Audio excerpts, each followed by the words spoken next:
Assalamualaikum warahmatullahi wabarakatuh. Waalaikumsalam warahmatullahi wabarakatuh. Innal hamdalillah nahmaduhu wa nasta'inuhu wa nastaghfiruh wa na'udzu billahi min syururi anfusina wa min sayyiati a'malina. May yahdihillahu fala mudilla lahu wa may yudlil fala hadiya lahu. Asyhadu an la ilaha illallah wa la syarika lah wa asyhadu anna Muhammadan abduhu wa rasuluhu wa la nabiyya wa ma rasul ba'da.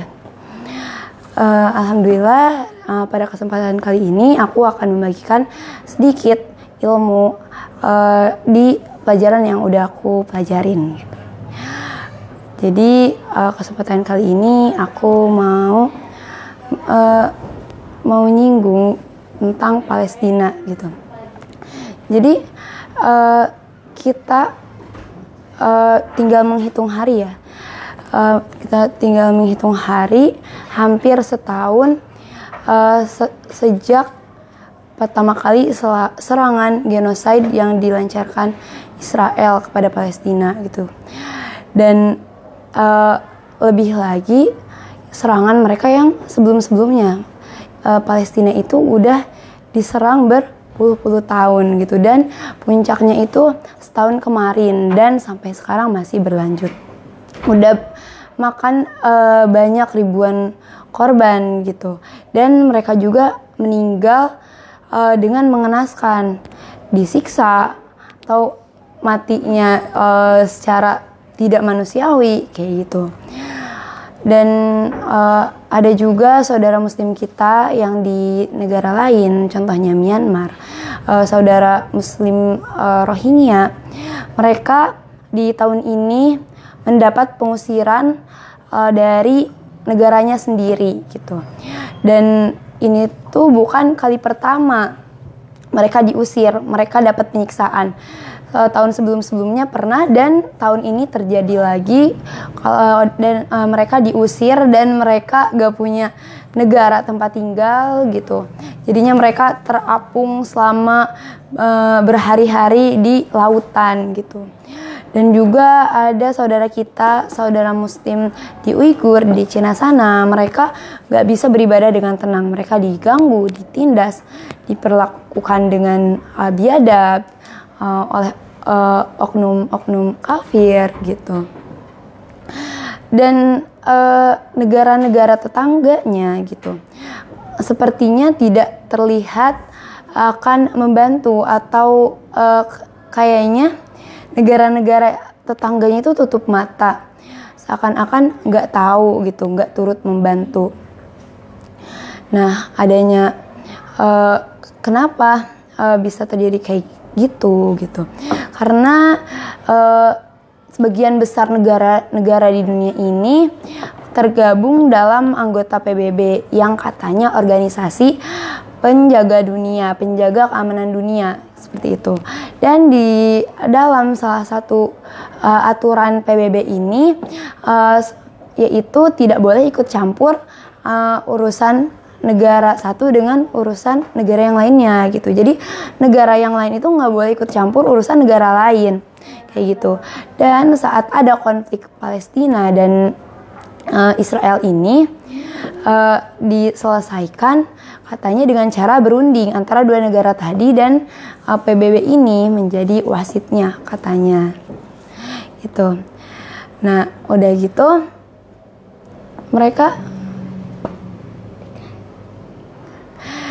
gitu jadinya kayak mereka gak peduli, dan mereka nggak dapat solusi gitu, nggak dapat jalan keluar dengan cara perundingan tadi gitu. Dan ya negara tangga-tangga juga tutup mata dan seolah gak peduli, seolah mereka nggak lihat, nggak ngedengar, dan nggak ada kejadian apa-apa gitu. Nah kira-kira kenapa hal ini bisa terjadi? Nah salah satu faktornya itu karena paham nasionalisme. Kok nasionalisme? Padahal kan nasionalisme itu suatu hal yang digaung-gaungkan kan oleh pemerintah sekarang.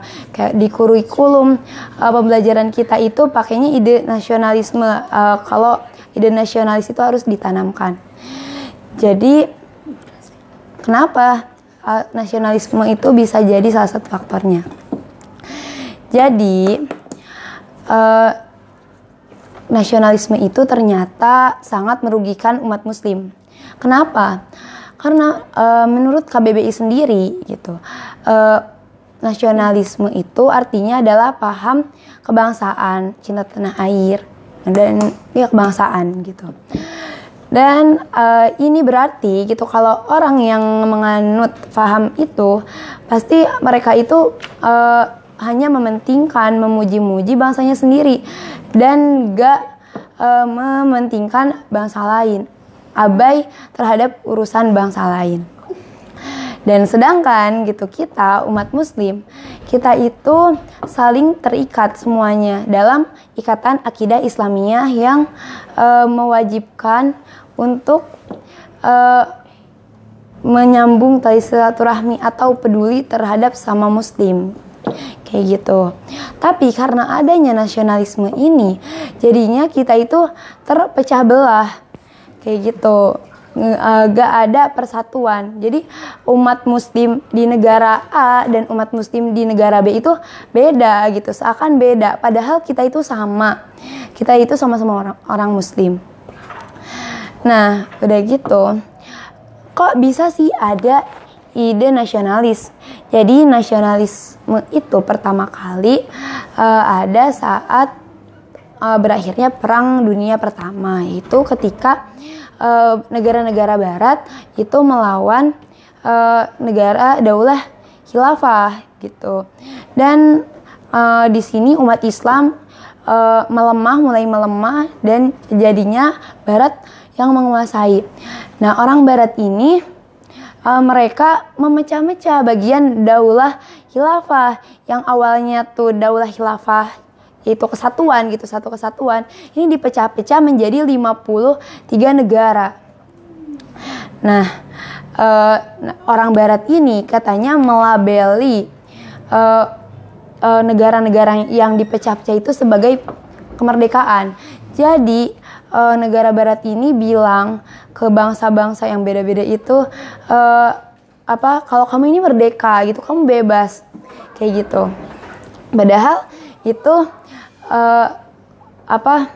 menjadikan umat Islam yang terpecah-pecah kayak gitu. Nah, itu adalah salah satu bahaya dari nasionalis. Nah, udah gitu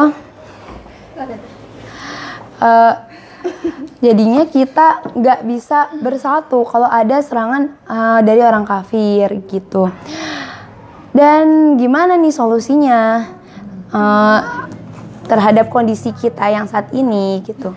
Ya solusinya kita harus melawan gitu. Kita melawan dan memeranginya. Dengan cara apa? Kita berdakwah, kita mendakwahkan tentang nasionalis. Kalau nasionalis itu enggak menguntungkan bagi kaum muslim, malah merugikan. Karena ibaratnya muslim itu adalah satu tubuh ya, yang apabila satu tubuh itu satu bagian tubuh itu sakit, maka bagian yang lain itu akan merasakan sakit kayak gitu. Nah, sedangkan kan nasionalis gitu hanya peduli pada bangsanya sendiri, gak peduli sama bangsa lain kayak gitu.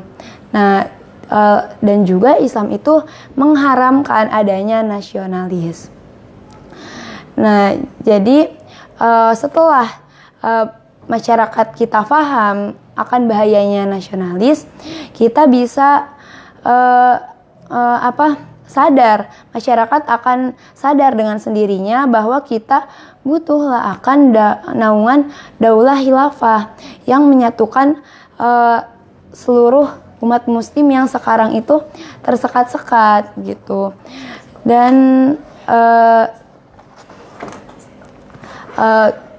kita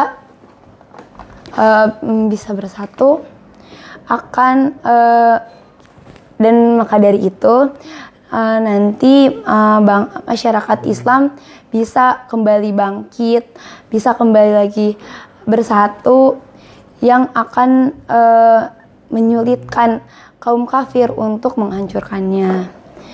Seperti itu. Nah, mungkin sekian dari saya.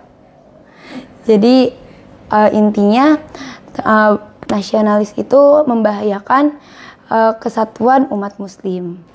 Gitu. Mungkin sekian dari saya. Mohon maaf apabila banyak kesalahan kata, kesalahan pengucapan. Wabillahi taufiq wal hidayah. Wassalamualaikum warahmatullahi wabarakatuh. Waalaikumsalam warahmatullahi wabarakatuh.